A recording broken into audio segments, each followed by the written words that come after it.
This is going to be fun. This is great. Chicago's nice. A little warm, but it's nice. Anyway, how you all doing? Good? You enjoy lunch? I hope you all get something. My name is Michael Krulik. I'm with Avid. I am at Market Solutions and the video product evangelist. I've been working with Avid for 21 years now, so seeing the evolution of nonlinear editing throughout all the applications. But I just want to find out first off, is anybody currently using Avid Media Composer? Well, I see some, is anybody using Adobe Premiere? Right, so more of Adobe. So it's great because I'm going to show you some cool things that we've added to Avid Media Composer that will help you with transitioning from Premiere to Media Composer. Anybody using Final Cut? No one? Blackmagic, DaVinci Resolve? A little bit? All right.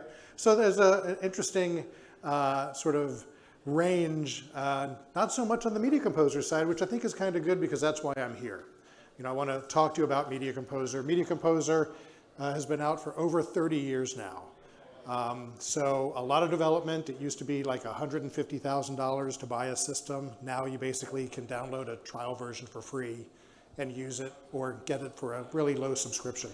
But what I want to tell you is out of the past Oscars, the past Academy Awards, 9 out of the 10 nominees used Avid Media Composer. 5 out of the 4 film editing nominees used Avid Media Composer. If you're familiar with the winner, which was Everything Everywhere All at Once, it was cut on Premiere. So you can cut on other applications. But we basically at Avid, and using Media Composer, know that about 98% of feature film and about 95% of TV use Avid. Not to say that you can't use Premiere. Premiere is an amazing product, and people still use it and use part of the Creative Cloud to even work with Avid. So you can actually create things, bring them in, things like that.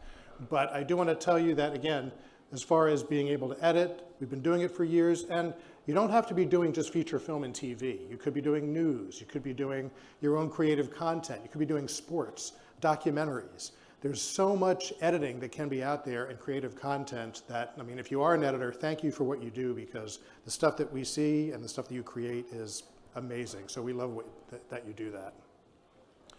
Just to show you, I mean, if you take a look at, we can't even list all of the films and TV shows that use Avid Media Composer. I mean, the list keeps going on. If you're, you know, Marvel, Sony, Warner Brothers, I mean, just take a look at Ted Lasso, Banshees of Inisherin. I mean, it's just crazy that they're using it. And again, the nice thing is you could be just editing at home on a laptop. Again, I'm going to be showing you Media Composer on a laptop. But if you go into an edit bay, it's going to be like maybe 2 or 3 monitors and a big comfy couch for the producers and directors to sit on and watch.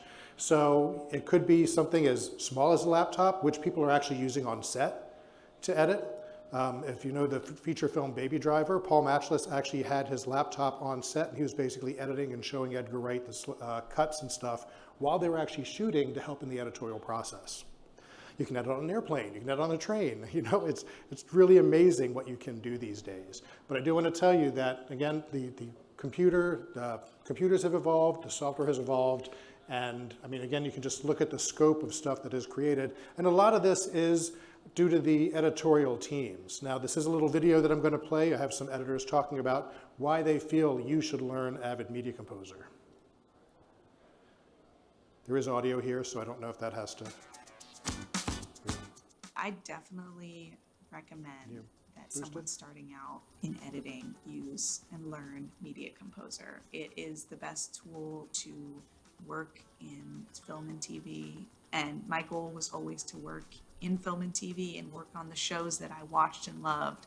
And once I realized that all those shows were being made on Avid, I was like, okay, I have to learn this. There's so many things that it does. But I think that the most important component is that the interface of that software allows me to structure my thought in a way that allows me to tell the best story. And not all software does that. There's something unique about it, the way that it works and the way that it's organized and the way that it's designed visually that allows your creative thought to be structured. I'm for real. I always tell them, learn Avid. If you really want to do this, both as a professional, and I would say on a creative level, you should absolutely be learning how to use Avid. I firmly believe that if you want to be an editor, you need to learn Media Composer. It's a no-brainer. There's the saying, being at the right place at the right time. And I always like to add to that, make sure you're the right person at the right place at the right time. We'll always tell people that if you learn Avid, that you're going to be in a good place. You're going to be in a good community of people that are doing a lot of the professional work out there. And that skill set will go a long way. It did for me. And I encourage people to follow that path. If you're the one that knows how to use the software when someone needs you to, then you've opened doors.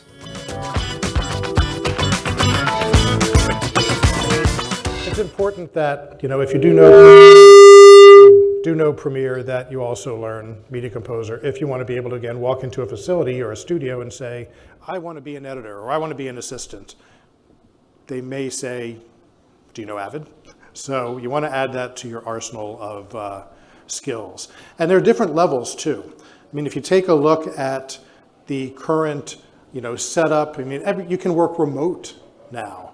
I mean, if you do have the skills and you get up there, you could work remote and add to the editorial process.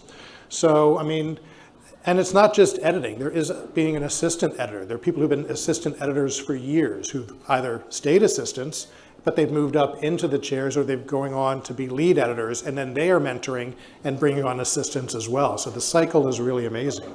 But there's also VFX. People make careers out of being VFX editors. They could be using Media Composer to do temp or previs in editorial. And the cool thing about Media Composer, and what you'll hear, is when you're working on a shared environment, if you have 3 assistants and 2 lead editors and VFX editors, they're all working on shared storage of the same media at the same time. And that's where Avid excels, because the whole collaborative process of being able to work is just unprecedented. It's just the amazing way to work, and that's what a lot of production companies and studios and rental houses and facilities say that's how they like to work. Whether you're doing scripted, unscripted, documentary, it's really kind of amazing. So let's take a look at Media Composer. I don't have a lot of time, there's a lot of stuff in there, but let's go ahead and start with taking a look at the UI, and hopefully you can see this. I will zoom in, but this is just a scene from the TV show The Orville. Go ahead. Yep.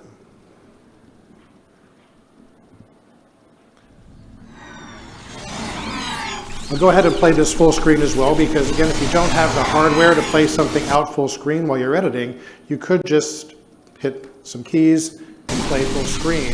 And this is just the TV show cut from the Media Composer timeline, playing back for me visually to watch. And the amazing thing with a TV show like The Orville, it's almost at the scale of a feature film with the amount of VFX that are done. But they don't have the months and months or years of time that they have to actually put something together. So the collaborative team is pretty amazing. And thanks to the team from The Orville who let us use some of this footage. If we take a look at the actual timeline inside of Media Composer, I just want to go in and explain. If I scroll up and down, this upper portion is just video. This is all the audio design work just for that scene right there. So all the explosions, all the layers, everything that's happening here is just audio. Inside of Media Composer, you can do 99 tracks of video and 99 tracks of audio. You can also collapse those and add more, but a lot of people, depending on what they're doing, may not go past 99 inside of Media Composer. We also make Pro Tools. If you take this and go into Pro Tools, that's where you're going to get like hundreds and hundreds of tracks of audio when you start working there. But just to give you an overall look of Media Composer, what I tell people is if you know Premiere, if you know other editing systems, a lot of the initial look looks the same, right? You have a source window, you have your in and out points you can do, you have your record window or your timeline on the bottom here, you have your media window or your bins, as we call it. Again, Avid started over 30 years ago when there was film bins. I don't think any of you cut on film, have you? Oh, you have, right? That was a whole long time ago, but an amazing process. It is amazing that feature films got done the way that they did using that Moviola and just the machine cranking along. And now it's something you can just put on like a external drive and plug into your laptop. But it's an interesting little side note though, trivia. The mark in and out symbols on Media Composer, again, coming back from film, actually are thumbnails. So the shape of it is a thumbnail because in the old days, when you were editing feature film, you had the film, you said, here's the end point, you went and pulled that film and said, here's the out point. So the icons are thumbnails. A little bit of trivia. Take back to some of your older friends there and go, I know that. But again, the look is mainly the same. And the nice thing about this new version of Media Composer, which we introduced over, 3 years ago, 2019, is you can dock and float your windows and your panels if you want. So you can take all of these, you can take them, you can move them around, you can actually drop them back into your UI. You can actually control the look. And this is all done by your user settings, okay? So what's really cool about this is your user settings are set up by you. You type in your name, those user settings can move, you could take it to another Avid and actually have everything change the way that your keyboard and your UI and your look actually is set up. Actually, before I do that, I do want to show you, since this is a very large timeline just for this scene, we have a really cool tool called Sequence Map. And the Sequence Map is just a nice little overall view of your timeline. And you'll see this comes up in the lower portion of your timeline, but this is by a setting. I can actually say, instead of it being in the lower corner, I actually want it to float in its own window. So if you have a very long timeline, you can actually bring up a little panel and actually just navigate around your timeline just by the source map. It's really kind of slick. That's also the same thing you can do in your bin. You can set up a bin map, and actually if you have hundreds and hundreds of clips, you actually have a little Google map of your bins that you can do. All right, so a really nice feature there. Now again, I'm just on a single display. Now you have larger displays. I definitely would have more real estate, so I'm sort of compressed with what I have to work with. But let's go ahead and take a look at, for those of you that know Premiere and maybe want to get into Media Composer, again, you can download a free trial. We do have Media Composer First, which is a slimmed down version of Media Composer. But what I want to point out is in a recent version, per your user settings, you can actually set up things like your keyboard. If I go to Settings and User, again, the user is just saying, hey, I'm logging into this system, change everything the way that I like. You'll see that we have an actual keyboard setting for Premiere Pro or DaVinci Resolve. So if I double click and open that up, what you'll see is there's my Premiere Pro keyboard layout, which I see some nods of approval. This should be exactly what you might be familiar with.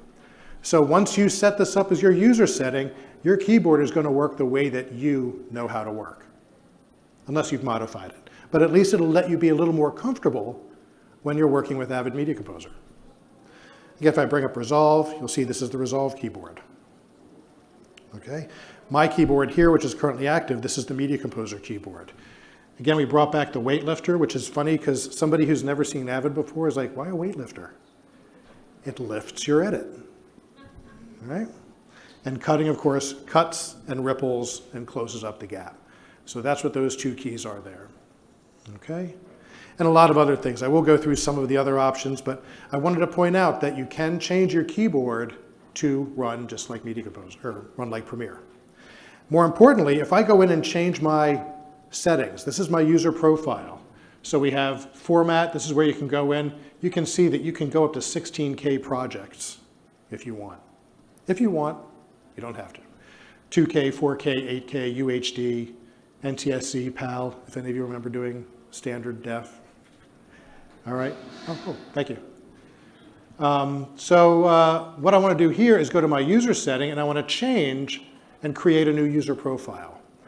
This is new, so all of you Premiere Pro editors, take a look that when I choose that, it says, do I want to go to the default Media Composer or am I transitioning from Adobe Premiere? So I'm going to choose that. I'm going to choose my name. We'll say MKP Pro. When I choose it, watch what happens to my UI. everything is going to shift and move around so that it's going to be in a different position, more like what you're familiar with Adobe Premiere. So, source and recorder larger, the timeline down in the center, and on the, if you can see on the left side, here we have all the bin media management. You have your browser for media, you have your effects, markers, and things like that. So rather than having to go in and do all of this and create a look that you're familiar with, you can actually just change your user preference, and now anytime you work, this is what's going to come up. So hopefully that'll help if you want to try to transition a little bit. Again, once you start getting into Media Composer and start doing effects and things like that, that's where it's going to be a little different the way it works. But again, just the basics of getting into Media Composer and working should be really, really familiar with what you're used to working with. Okay, does that make sense? Cool. Let me go back and change back. Now, I could work in that, but I'm going to go back because I like my stuff being up here because I'm not blocking it down on this side. Okay, so another thing that we've done, which is really nice, is typically when anybody's starting with Avid Media Composer, you have to know your format and frame rate because it's a lot of work. If you're in post, you've heard the term, we'll fix it in post. You're going out, you're shooting cameras, you're getting all this footage, it's going into the timeline, into your system, and then all these different formats and frame rates, and you're mixing it, and then you have to send it out and finish. And somebody's like, this is a mess. But what is all of this? We have to create one format. So typically, you have to select that when you're starting Media Composer. So I'm going to show you when we go to close this project. The project management window is where you're going to set that up. This is where you're going to see your projects that you have available. You can actually have a little frame representing what it is. You can see the date, you can see raster dimension. What's also nice is we have in the upper left-hand corner what's new. So when you get new versions of Media Composer, you can actually see through the different versions, open this up and see what is new or what's been updated in that release, which is nice. But I'm going to go to New Project right here. I should bring up my other, let's see if this helps as well. Here we go. Now you can see where I'm pointing. So I'm going to go here to New Project, and I'm going to create a new project name. This is where I could also go in and create my user profile and choose Premiere. But I'm going to say this is Filmscape 2, and I'm going to select Choose for Me. So Choose for Me, you'll see, turns off all of the settings here. Because what this does is this is going to let me start a clean project.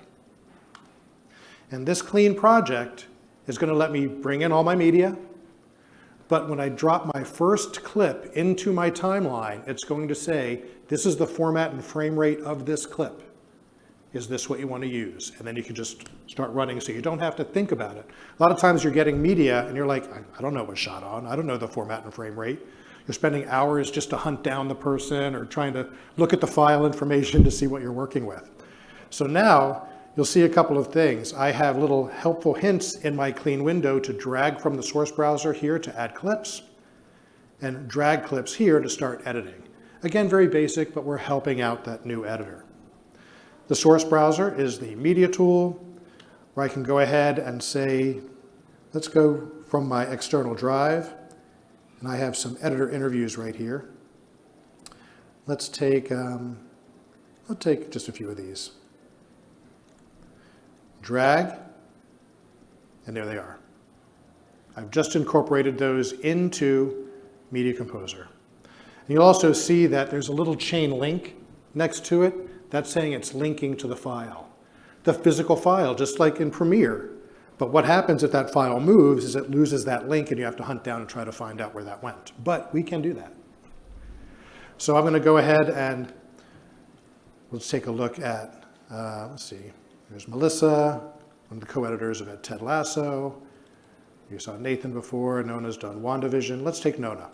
I'm going to go ahead and mark an in and an out. Also, you have keyboard commands for that. And when I drag from the source into there, it's actually saying, guess what? That clip is currently a 15:9:9 clip. How they shot it or why they shot it that way, I don't know, but I could go in and change the format if I wanted to. Let's just go ahead and drop it in the way it is. There's the clip and I can start editing. Anything is going to be dragged into the timeline. I can still mix and match formats and frame rates. It's not locking me out of anything. I can still go ahead and start editing that into Media Composer. All right. So again, quickly just wanted to show the Adobe settings. Wanted to show Choose for Me, which is a nice way to start. Let's go ahead and open up another project. A little television show called MasterChef. So MasterChef, multi-camera show.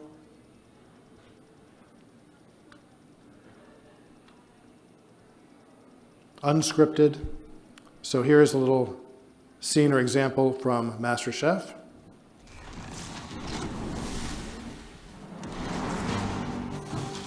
Right, mushrooms, beautiful colours. Gnocchi's working, yes? Yes, chef. Now we are moving. Let's go, guys. Quick. What is he doing? Oh, hi. Okay. I'm not going to make you watch the whole episode, don't worry. But a couple things to look at here. Here I have my bins. Here's my project. And the project is basically the bins, folder structure. You can set up anything that you want here with everything you're bringing in. You're organizing your media. But if I take a look at this right here, this is my multicam group. So setting up a multicam clip is very easy in Media Composer. So what I could do is, just for example, I'm going to take these 4 clips right here. They aren't multicam, but just for the sake of demo, I'm going to show you how to create it. I can take those clips, right-click, and say group those clips. And there's different ways you can group. In point, out point. If there's a slate, if there's a mark, you can actually mark in points and group. Source time code, or even waveform analysis. Imagine you don't have time code, but you have the same audio on all your different cameras. It actually will do a group clip based on the audio waveforms for you automatically. And what will happen is you will get, when the group is done, you'll see you get a grouped clip right here. And I bring up my multicam, and you'll see that the 4 cameras are now grouped into that single group. Now, for the sake of demo, I'm actually going to go and show how to take those a group clip from the 9-camera multicam, and how do you cut that. So let's go back to a clean timeline. We're going to go into our group right here. Whip up your edge. I'm not going to take the whole thing. I'm just going to take a small segment. So I'm going to mark an in and an out around a range, and I'm going to cut that into my sequence. So here is my source. Here's my record. And you'll see that there is a G that's telling me that that is a grouped clip. So all of the cameras are in sync on that one take. But now all I have to do if I want to edit using multicam is turn on multi-camera mode. My source and record, so the multicam is now locked. And all I have to do is, you see the little green line? That's the active camera.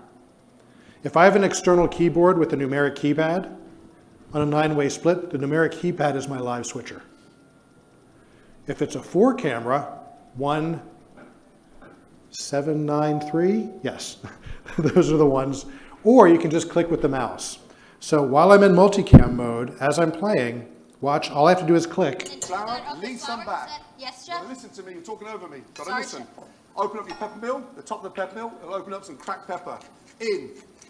Beautifully done. Salt is in. Get your thyme. And then peel off those beautiful little florets of thyme.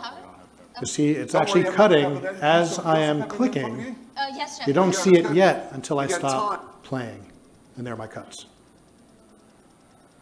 So imagine you're just going in, you're just watching, you're just getting the feel, you're playing live, but you're not locked into your cuts, of course.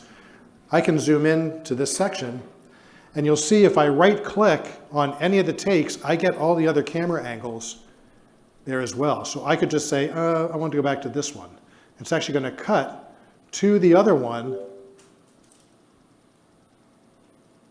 at that point, keeping everything in sync. And you can go in and do any sort of trimming, so I could lasso that, and I can do any sort of trim to make that cut different.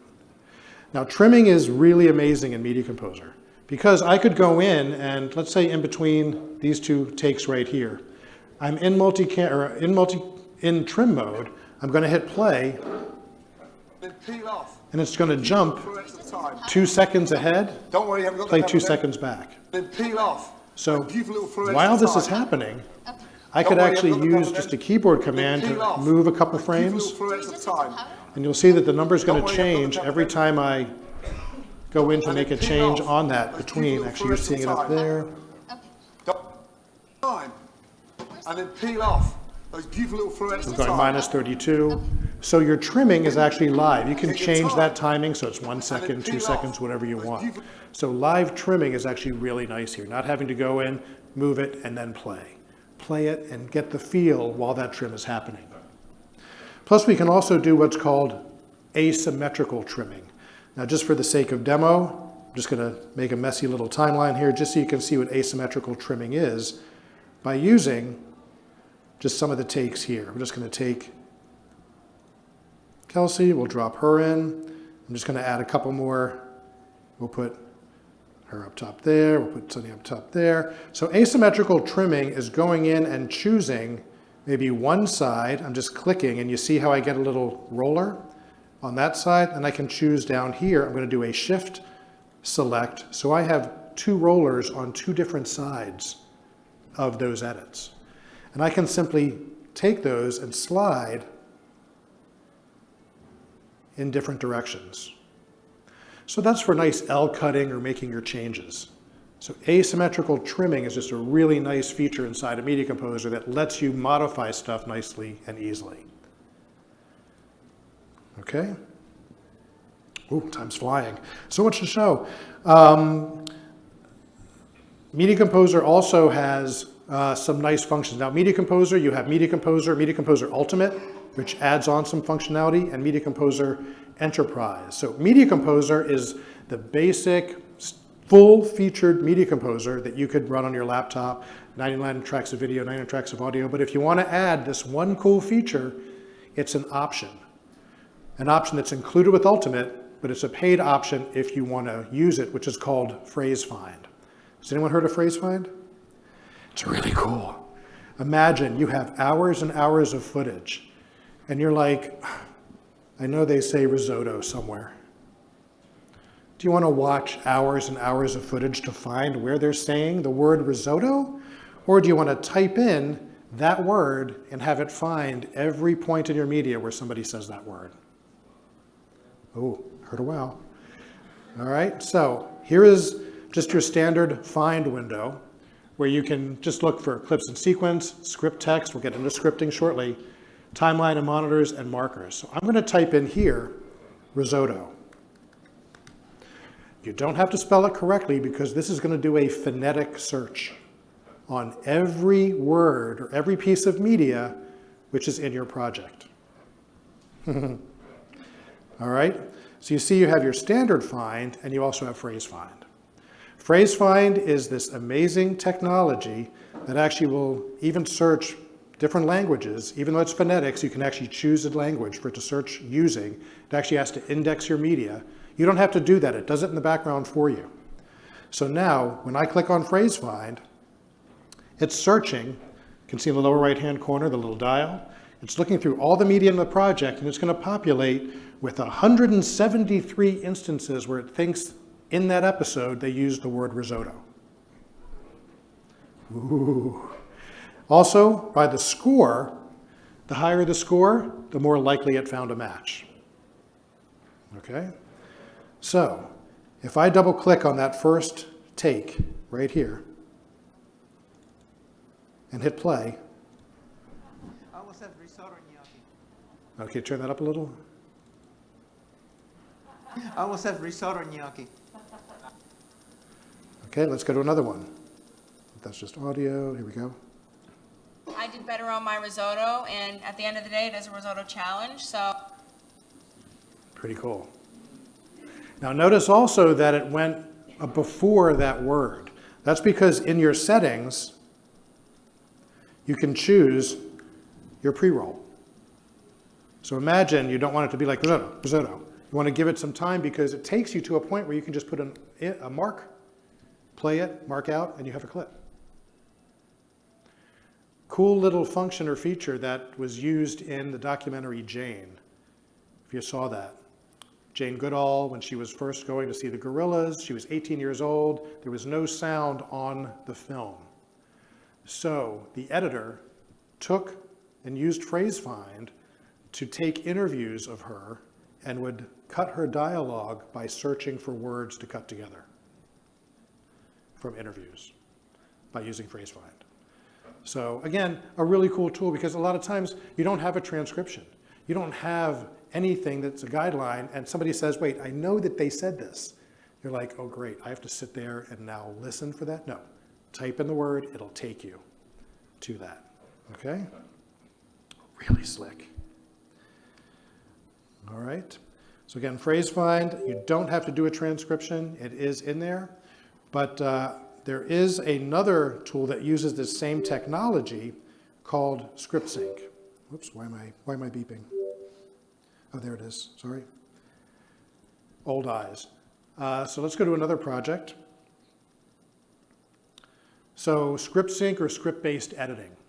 If any of you have heard of that, is also an added function to Media Composer. It's included with Media Composer Ultimate, where if you have a transcription, or if you have actually I can show you part of it here with the MasterChef, because they even used it in all the interviews in MasterChef. You'll see in the project window, the little scrolls here, those are scripts. So they actually took every interview with all the contestants and scripted them. And you'll see from that script, just pull that out. Here's all the dialogue.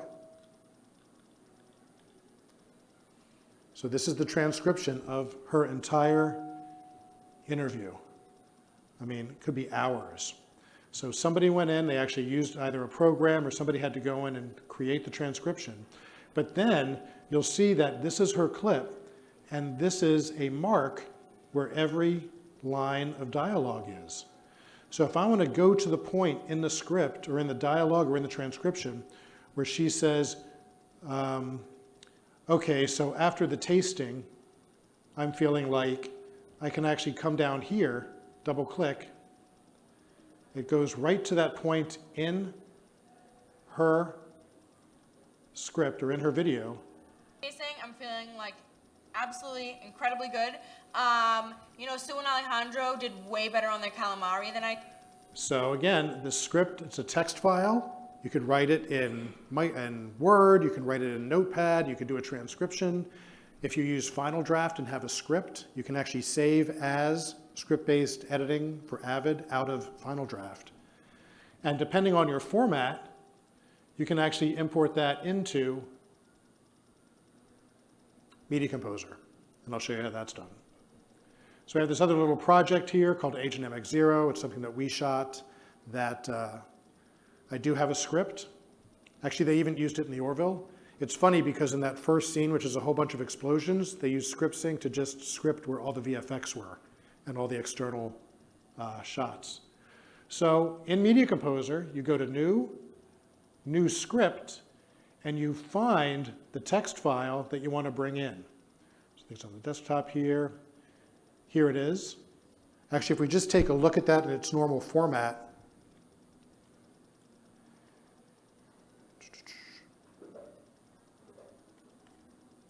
here it is. So there it is before bringing it into Media Composer, just a text file. So once I bring it into Media Composer, hit open, it comes up in its own little window, its own little bin that I can navigate to, and where's that? There it is. Open up. All right. So now what I can do is take actual clips and align it to where I want it to be inside of Media Composer. And what that'll give you I'll show you how it's actually done, is something like this.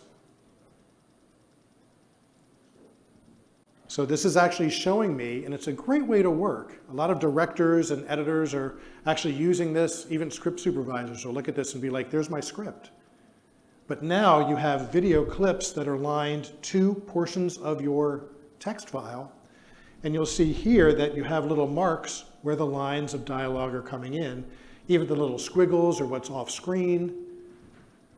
You can use this, you don't have to, and a lot of people, we have actually a article and something on YouTube with editors saying why they love script sync. The way this works is you will take, let's go to our little group clips here. We're just going to take one or two clips. So we have this part of my script. You highlight it just as you would be changing or selecting text in a document, a Word document. And then let's take these clips right here. I'm going to take all 6 of these. Whoops. That's what I get for working sideways. Drag them to this area here, and you're seeing that basically I'm saying these clips have something to do with this text right here. Now I could go in and manually start marking these up, which is just, clicking on this, hitting record, and as it's playing, I would hit a little mark, and it would put a mark there. But instead, what I want to do is automate it using script sync. So script sync, again, lets me choose whatever language, because maybe part of your script is in Spanish. You could actually just do this on a scene. You don't have to do it on your entire project. I'm going to choose my audio tracks. I can skip the lines that contain capital letters because those most likely are characters. I can skip parentheses, that's most likely action. But if I go to select dialogue, all it's doing is saying, tell me how many spaces, how many characters to indent when I start syncing my script.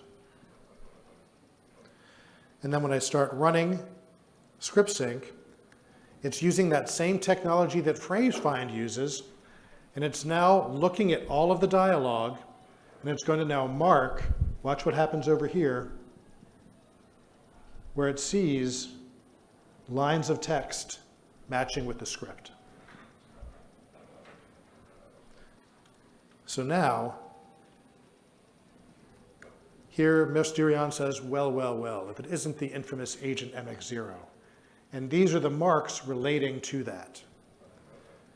The cool thing about this function is I can now watch each performance of that line.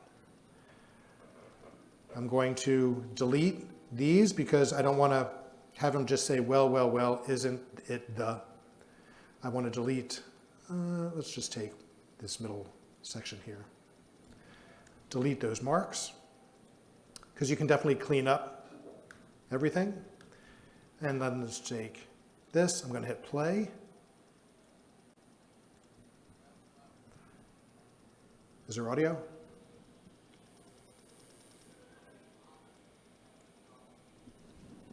Well, well, well.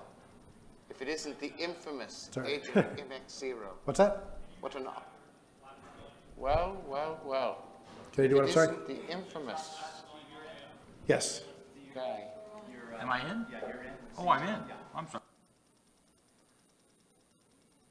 Again, we'll mark that. Hit play. Well, well. If it isn't the infamous Agent MX0. And what you're hearing is, you're seeing it's going to jump to every tape. Well, well, well. If it isn't the infamous Agent MX0. What an op. Well, well, well. And the cool thing is, if these are multicam, we also see the multicam with it. If it isn't the infamous. Steve, you're in. So again, you're able to see all of Am I that in? Yeah, you're in. Oh, I'm in. I'm sorry, I didn't realize I was in. as you're working. All right? So, I mean, PhraseFind and Script Sync, amazing added functions with Media Composer. A couple other things I want to show you is a feature called audio ducking. Have you heard of this? How many times have you been doing an interview and you have music and you have to go in and keyframe the audio to be down when they're talking? Wouldn't it be nice if that was automatic? We do that. So we'll go to my little interview project here.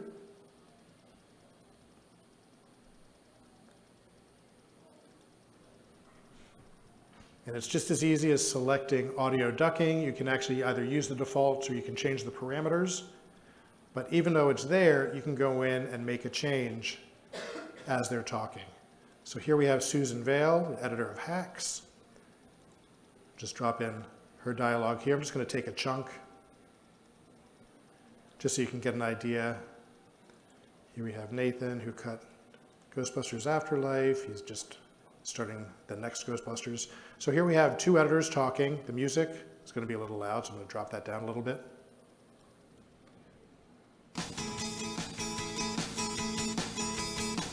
Well, we can't hear Susan.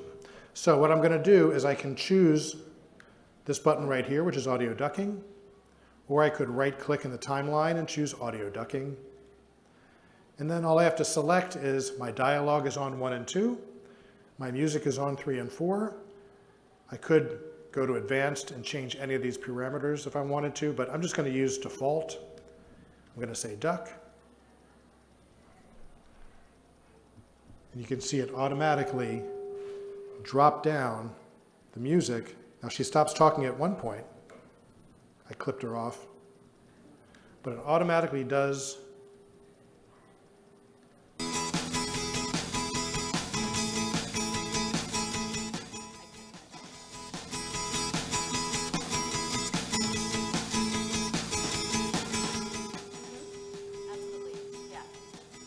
So anyway, you get the idea of that.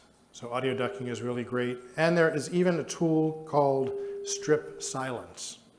So strip silence basically will cut out, if you're talking to somebody, there's an interview and you want to cut out the interviewer, it'll automatically take out pieces of dialogue. So let's just take Susan again, just mark an in and out around this whole section. And let's see, if I turn on my waveforms, you get a general idea of where the dialogue is. So if I want to actually do a strip silence, you right-click, choose strip silence from a sequence, which is right here. You also could go in and change, any sort of parameters. Let's say I want it to be -20. We can do any sort of pre or post frames. We'll hit OK.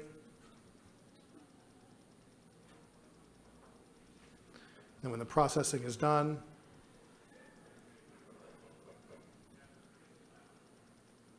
any pieces that would not have any audio in it would be chopped out.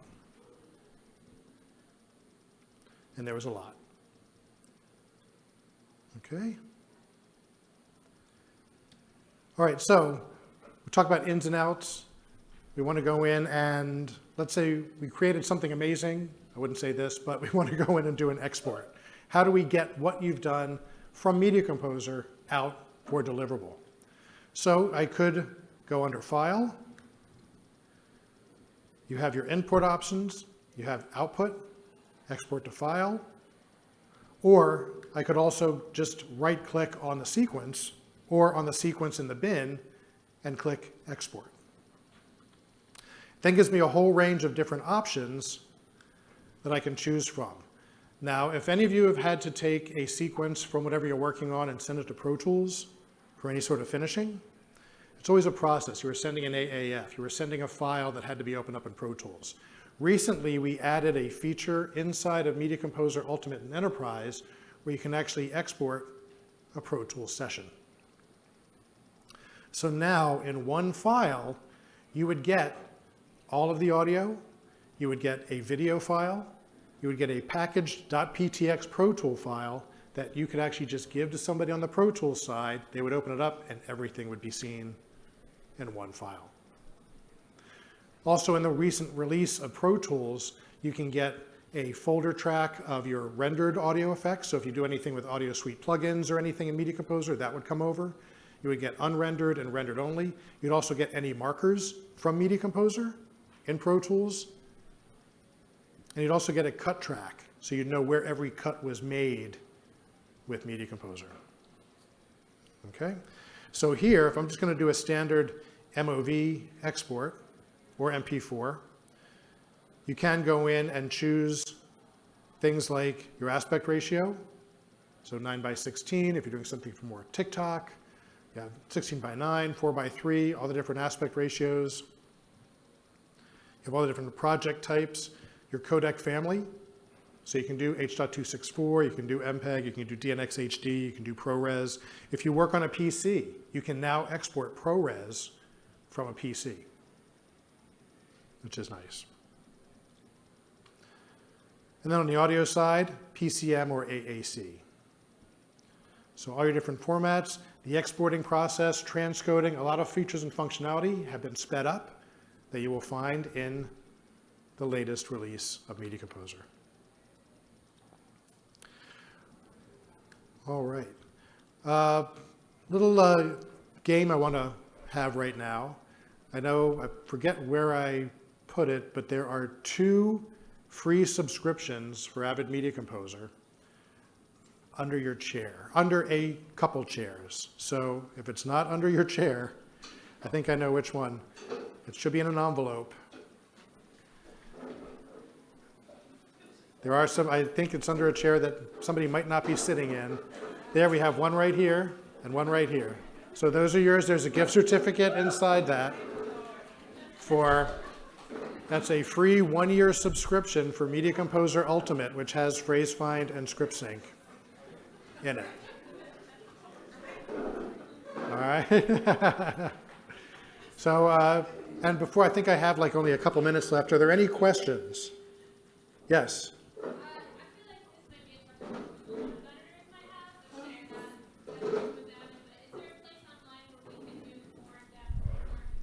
My God, your lead in, thank you. I totally forgot about my extra slides here. So yes, want to take a look that if you do go to the Avid website, we actually have updated all of our tutorials and quick starts and tip tricks. So go to avid.com and you'll see that we have all new videos where you can actually see how to get started, building a rough cut, refining your story, and things like that. Also, please, if you want to download the free trial of Media Composer Ultimate, it is 30 days, but it's the full version, the same one that the 2 young ladies won here.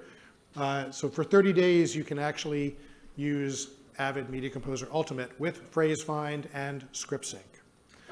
Also, if you're a student that goes to a college or university, we just introduced Media Composer for Students, which is a free version of Media Composer. You have to tell your instructors, go to your school and say, sign up for the program.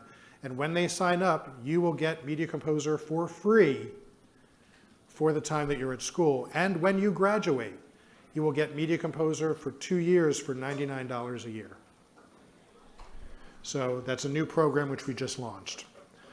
Also, if you want to listen to editors talking about editing, Matt Fury does this amazing podcast called The Rough Cut. He usually does it like The Flash was just released. The Flash was just released in the theaters. So on Monday, he had the Flash editors, Paul Matchless and Jason Valentine, talking about their editing process and how they worked.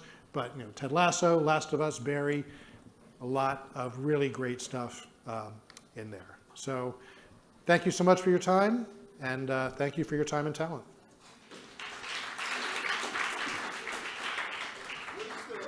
What is the version of Mac that you have to use for the Ultimate? That version of Mac can go back, I think, to which one? 12? We do Monterey, we do Ventura, we do Catalina. I think Big Sur is on the edge now, but yeah. We do work on the M1s as well, but we're not native, but you can use, it's using Rosetta to actually work with it, and the M2 on the Mac Mini. Yes?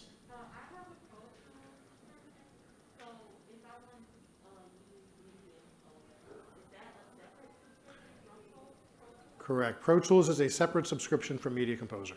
Pro Tools is all the audio, amazing stuff. Media Composers, they can work on the same system, but they are 2 different subscriptions. Yep. Yes, one more question.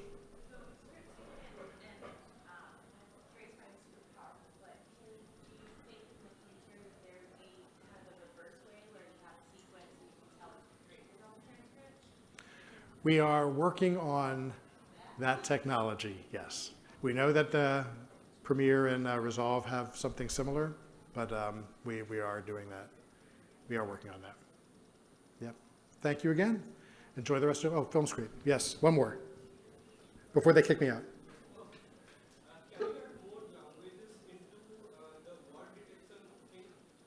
I'm sorry? Add more languages. There's currently, I think, 25 languages. That's all through the technology that's currently there. I think we're looking at expanding that. Yes. So the languages will be expanded for phrase find and script sync. All right. Thank you again.